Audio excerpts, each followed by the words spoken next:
Well, good morning, good afternoon, good evening, wherever you are in the world. You are here live with us on Co-working Live with Red Worldwide, and we are so excited that you are here and that we are here to serve you. We thank you so much for just staying with us, and those of you who've been following us on Instagram and checking in on us on YouTube.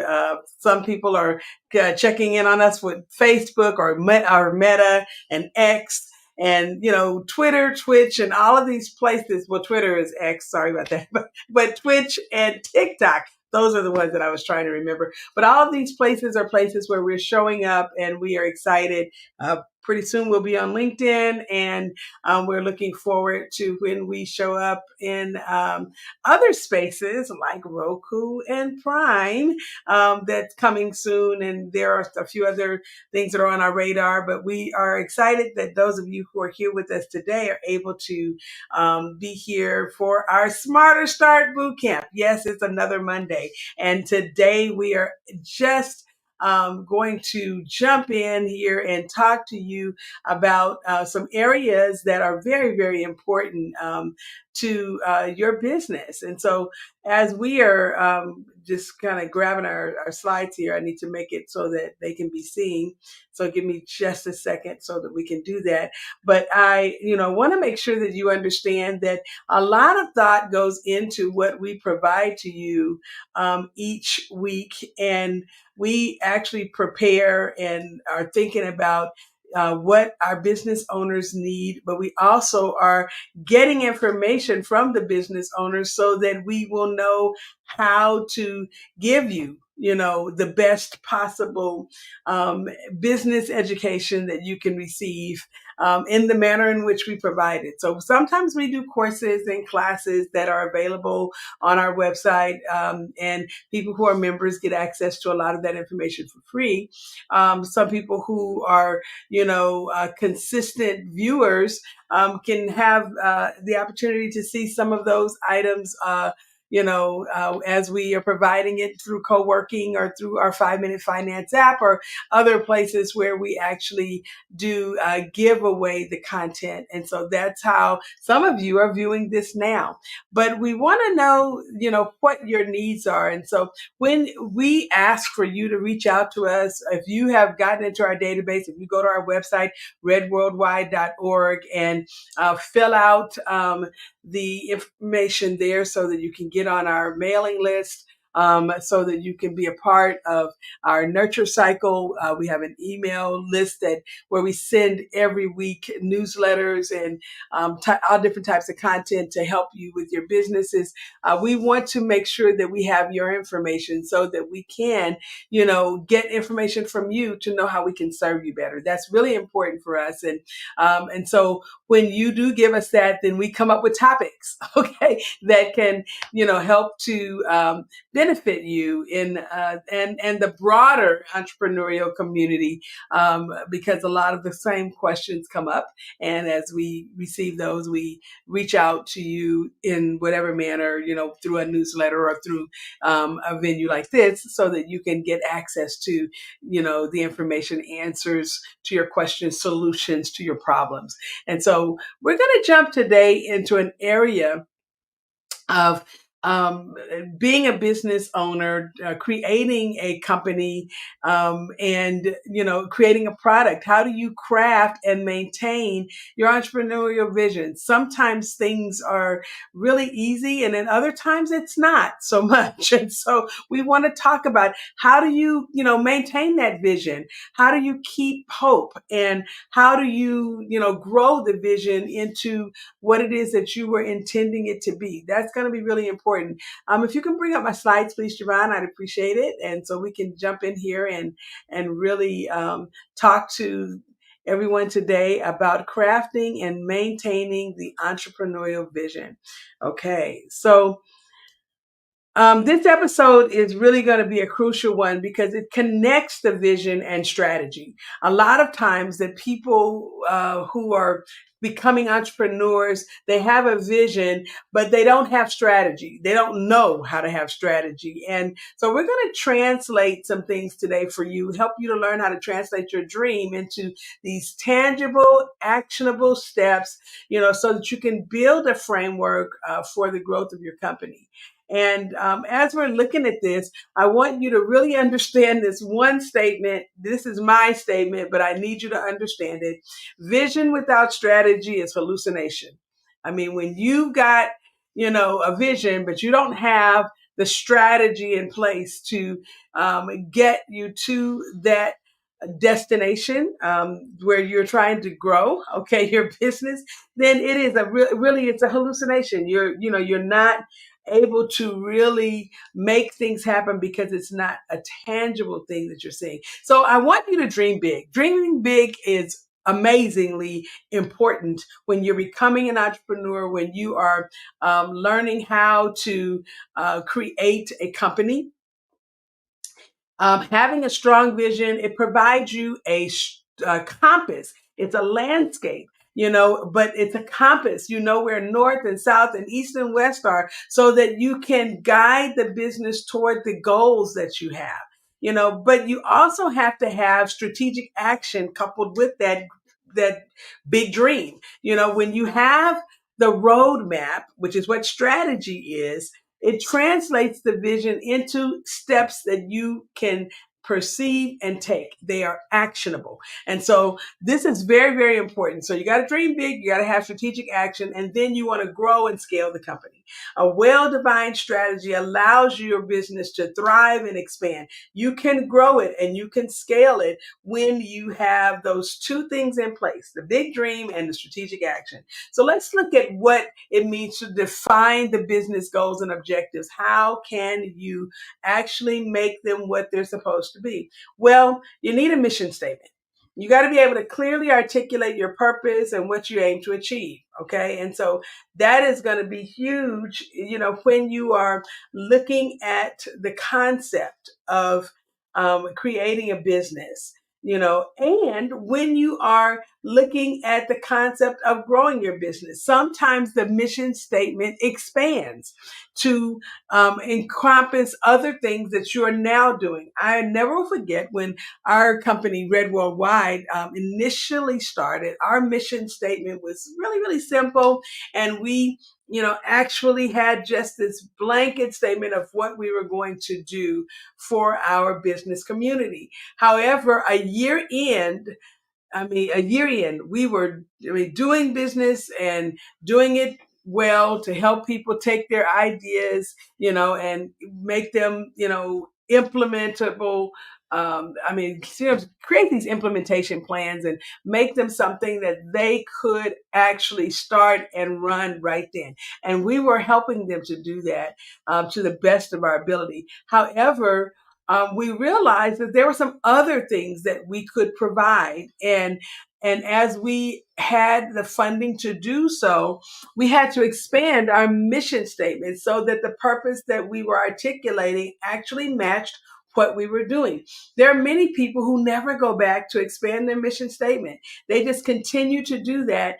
And I would say this. One of the things that we did to make sure people knew that we had expanded the mission statement and not abandoned our initial mission was that we talked about the fact that our expanding of this mission is to assist businesses in this way, and we said it so many different ways that, our stakeholders understood it, funders understood it, the business owners we were serving understood it.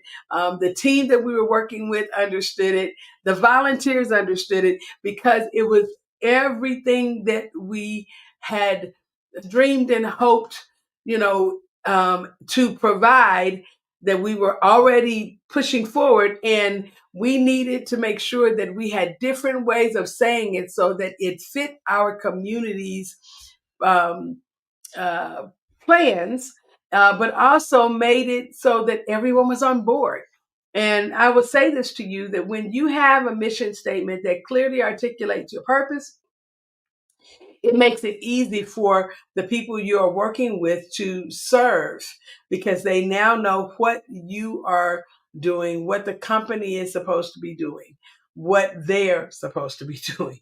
Okay. And so having these specific objectives that actually breaks the mission into these measurable goals, sometimes people might know them as SMART goals, goals that are specific, measurable, and I want to, really, really talk about this.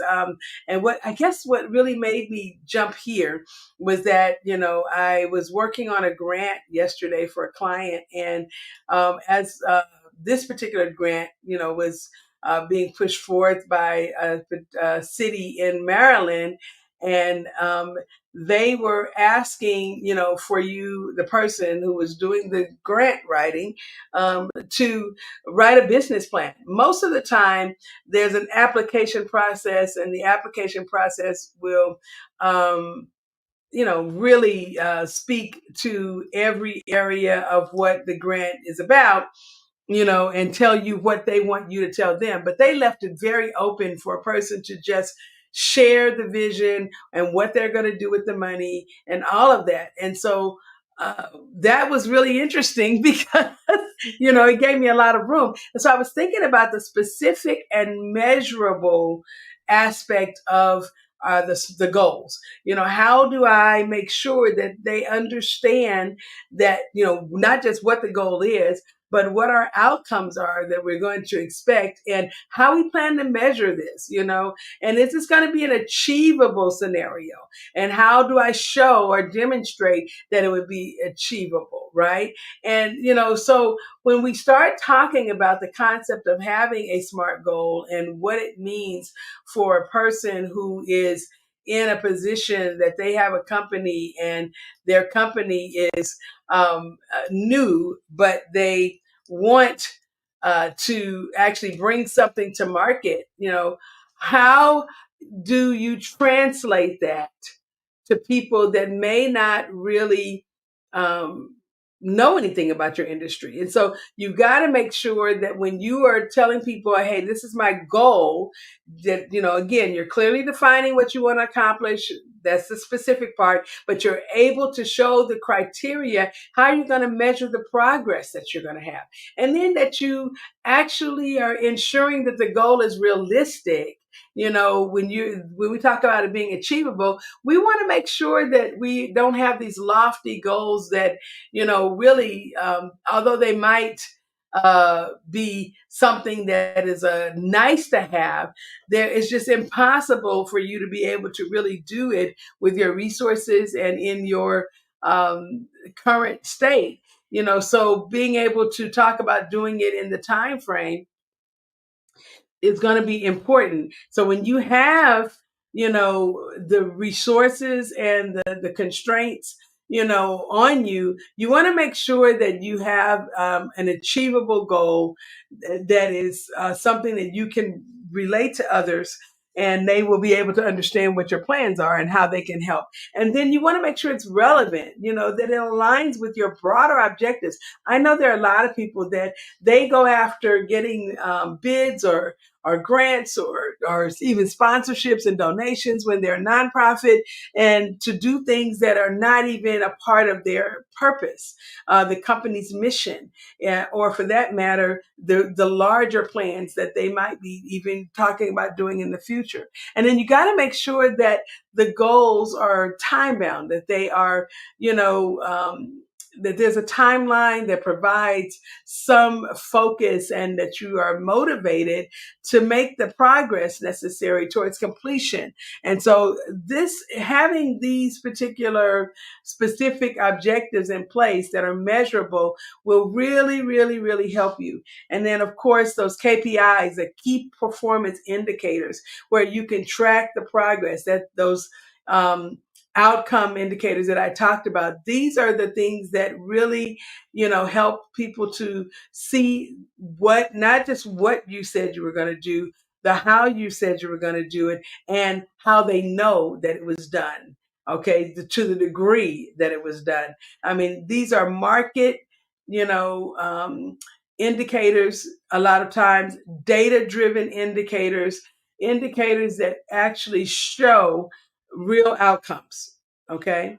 All right. So let's talk about how do we develop a dynamic strategic framework, because we know if we talked about the fact that vision without strategy is hallucination. So if you're going to develop a dynamic strategic framework, there's got to be four things in place. And the first thing is you really need to do a market analysis. You need to understand the industry, your competitors, the target audience. I know people who have great vision. And they will come to me and say, I want to do X, but they do not want to put any energy behind a market analysis. They are like, well, it doesn't matter what everybody else in the market is doing. It only matters what I want to do.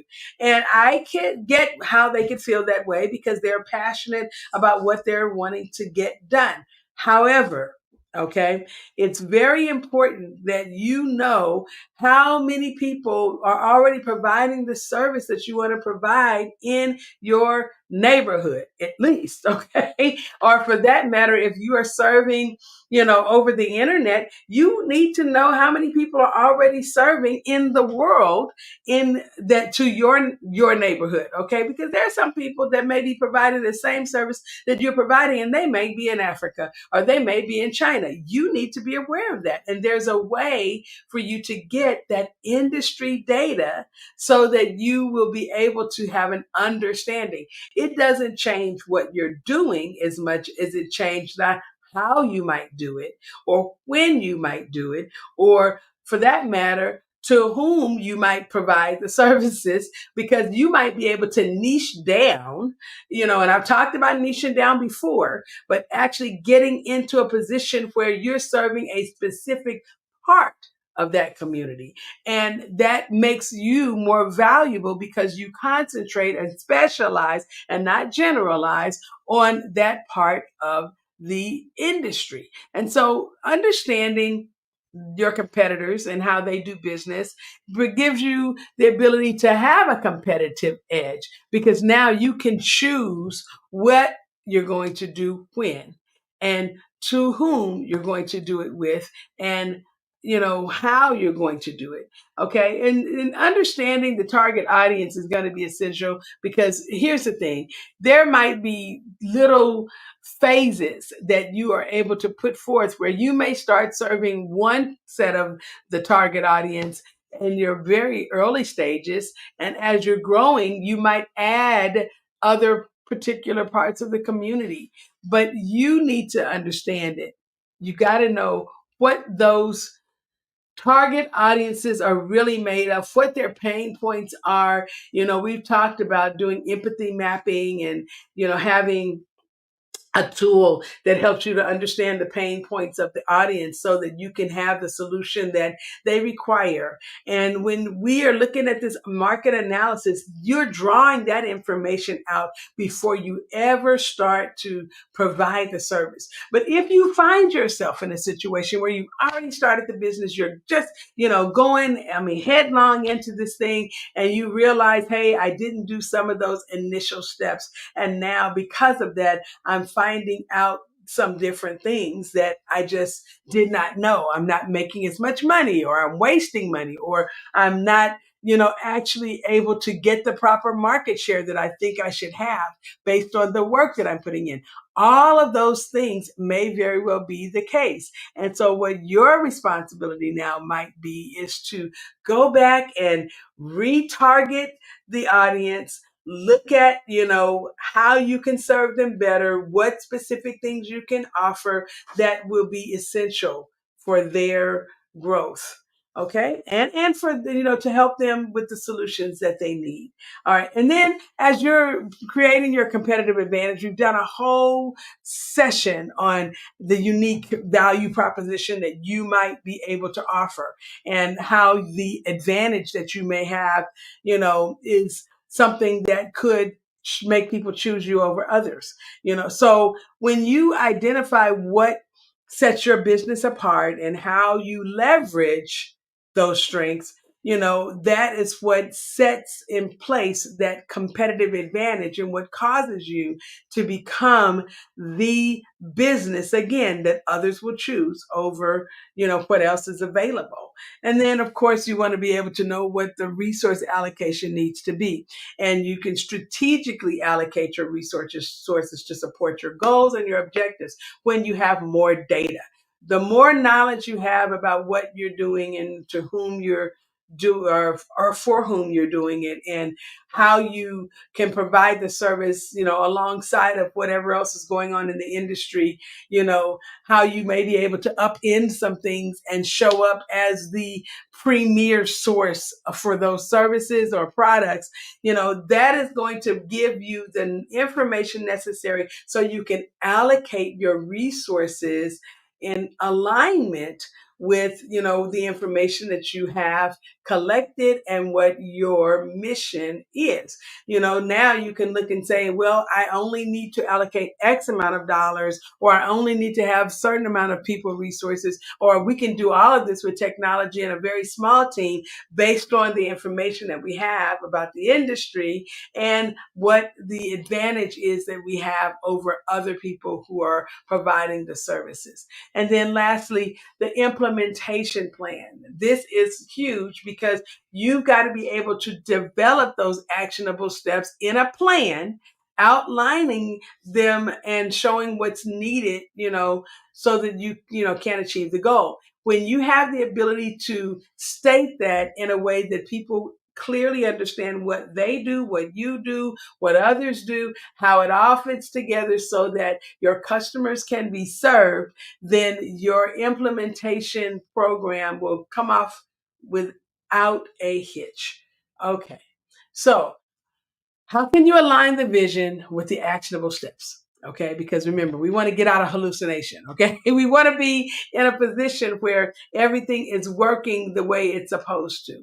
So there is a way for you to align, with the actionable steps, and we have a three-pronged process here. And what it is the first thing is you want to be able to have strategic alignment. Okay, you're ensuring that all of the actions and the initiatives contribute to the overall vision. And you can do that, in a very succinct way. I mean, just a checklist, or some sort of tool that you put together, a rubric that helps you to understand what the actions are, okay, what the initiatives that they're associated with are, and how they contribute to the vision. And when you have that in place, then it makes it such that you can, now have a clearer way of seeing, what you're going to do and prioritizing, okay, what you're doing. Okay. So when you prioritize, you're going to focus on the key initiatives. I mean, you looked at all of the actions and all of the initiatives. Now you're going to see where your focus is going to be on the key initiatives that drive the most significant impact, what those things are. And then what you want to do is look at how you monitor the performance. Regularly track the progress and adjust your plan as needed. It's very important that when you are doing what you're doing, you don't end up in a situation where you don't know where you are. Okay, so you've got to track, because when you track, you actually have the ability to have some informative feedback. Okay, just from the data that you have, and now you can adjust. You can make the necessary room in your plan for things that you didn't necessarily see, okay, before. And so this is really important that you use these three steps: the strategic alignment, the prioritization, and the performance monitoring, as you're aligning the vision with your steps. All right. So how can you make it so that everybody on the team is all on board? How do you foster a culture of innovation and adaptability? And we have talked about culture a lot. We talked about the importance of culture and creating, what it is that you want for your organization.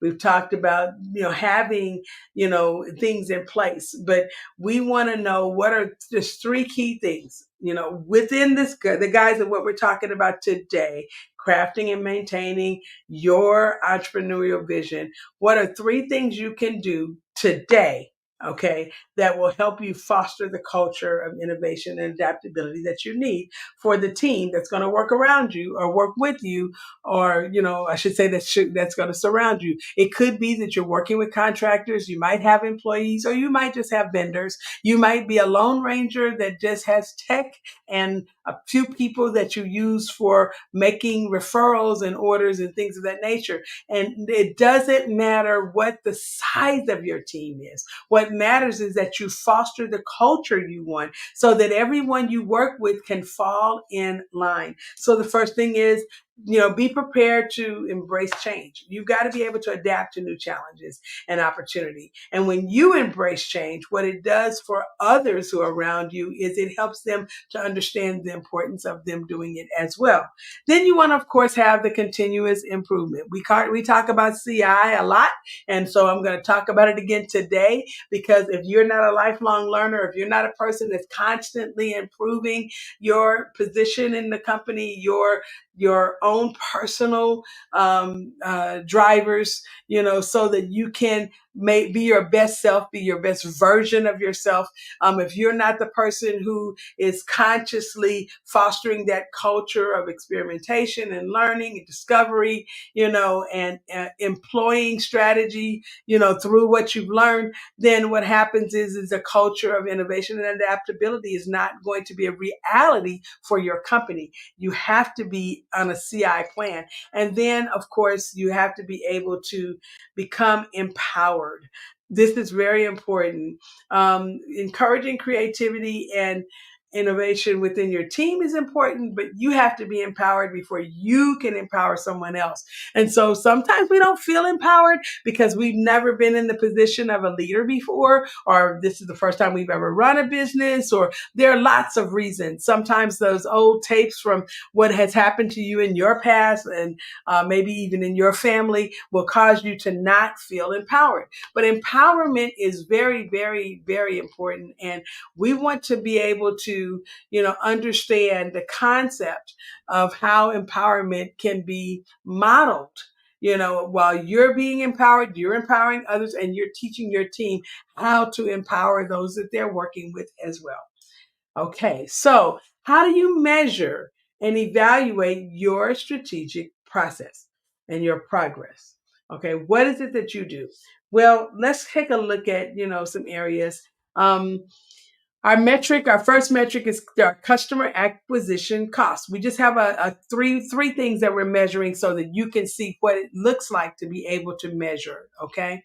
Because measuring sometimes is a little bit of a challenge for people that don't do it often. I've been in a position where I was a strategic planner before. I've been a business strategist for a long time, and so and a navigator to help other people in their businesses, virtual CFO, for several companies. And so having that experience has given me, a lot to work with. And then of course, because I did, do some schooling, I had a little bit more to add. But I didn't start that way. When I started my very first company, I was at the same place where a lot of you are, and measuring and evaluating strategic progress and the process itself was not something that I was that familiar with. And so when I'm giving you these little bitty examples, it's to help you understand, how you can begin to measure. So the first thing is the CAC, or what we call the CAC, the customer acquisition cost. How much does it cost me to actually get a new customer? All right. So the target is what I say that I want to be able to spend only $50 to get a new client. And my actual, I only spent $45. So then I had a percentage of deviation of a negative 10%. What that means to me is that I saved money. because my budget for acquiring a new customer was $50, but it only took me 45 to actually make the sale. Okay, and close the deal. So I was able to have a negative 10%, which put money back in the budget for the next time around. Now let's look at another one, customer lifetime value. And so that's the CLTV. We've talked about CLTV and we talked about the formula for CLTV in a previous episode. We talked about how we're going to actually spend an entire episode on customer lifetime value, and we'll do the formula right there in front of you so you can see what that means. And so when we're looking at this, we want to look at, again, what was our target? Okay. What was it that we were trying to do? Let me see if I can get that back up. There we go. Our target for keeping a customer was $1,000. Okay. And the actual cost was $1,200. And that meant that we deviated by 20% to, it cost us 20% more to really create the customer lifetime value that we were looking at. Now, for some people, customer lifetime value could be just recurring purchases from your, current customers that you have. For other people who may have, like we do, a membership community, we're looking at the churn rate. How many people stay with us year over year? And what did it cost us to get those customers and keep those customers? So when I'm talking about a customer lifetime value, what could be involved in mine could be $1,000 or it could be $10,000, depending on the type of customers and how long they're going to stay with the company and what type of services they're purchasing from us. For some people who have recurring and not necessarily reoccurring revenue, their customer lifetime value may be a little bit more because they're wanting to keep the subscribers, keep the members, whatever that means to them. And as a result, they really don't want to deviate too much to the positive or, in other words, their actual costs are more than what the target is too often. They don't want to do that. They want to make sure they can stay within their target budget or that they can increase their budget year over year by, just enough to make sure that they still are staying into a level of profitability for having members. There at some point you have some negative processes that go into play, when you are adding too many services this is your people who are having recurring revenue. When you're adding too much and you're not in a position where the company is making enough to cover those costs, even though it might be that these customers are staying with you 20 years, what is it costing you to keep them for 20 years? So you want to make sure that the numbers work, that you're able to add enough value without adding so much, to your target budget to keep the customers. Because if you can do that, then what is happening is you're growing your profit, okay, without creating the conundrum of it costing so much for you to retain the customer. And then let's look at another one, website traffic. Your target's 10,000, but your actual was 12,000. Okay. So in this particular case, you maybe you ended up in a situation where it cost you no money whatsoever because all you did was put up a new website and with the same exact information that you had on it before, but you moved things around that made it easier for people to find. And as a result of that, more people came. You added SEO, search engine optimization to your site, and it made it so that people, could find you easier. And you put a few extra little perks in places, call to actions, maybe some giveaways, and now you have traffic and people are telling other people about your site and they're going there to get free stuff or to get more information about whatever it is that you do or whatever your industry is doing. And it created for you a deviation of 20%. But again, it was something that was positive and not negative in terms of how it affected your budget. Okay. All right. So what do we take away from this? Well, how do you scale your business with a sound strategic plan. And I have 4 things for you to take away from this today. Okay. And the first thing is, as we said, you want to have a clear vision. When you have a well-defined vision that has your mission statement in there, that has a way for people to understand, what it is that you're going to provide and when, that the objectives or your SMART goals are attached, and you are um, operating things where people can see the key performance indicators or the specific outcome indicators that you are going to, have, so that they can know what to expect and how you're going to measure that expected result. Then, of course, this is going to help you with the crafting of that and maintaining of that entrepreneurial vision. When you have a strong team behind you, building a capable group of people, or even I call my tech a part of my team. So I have good tech, good team, and it gives me the opportunity to provide services to people in a way that is, helpful, and that keeps them coming back or referring others. Now, when you can build a team that's capable of executing the strategy that you put in place, then you're doing a great job. And so go back to what I said. Okay, sometimes you may be working with contractors, sometimes you may be working with employees, sometimes you may be working with volunteers, sometimes you may be working with just good tech and you and your vendors. But whatever that is, you have to recognize that all of that makes up your team. And even if your team is small, you need to make sure that the team and the tech is capable of executing the strategies that you are putting in place. Okay. And then you want to have these scalable processes, because those are very, very important. When you are able to have efficient processes that if you added 5 more, 10 more, 15 more, 20 more, 100 more clients, it will not matter, because you have processes that allows you to scale at the level of every one of those steps, these, what we call them, these phases that you're going through. So having the scalable processes balances out your efficiency, and it gives you the ability to handle the increasing demand.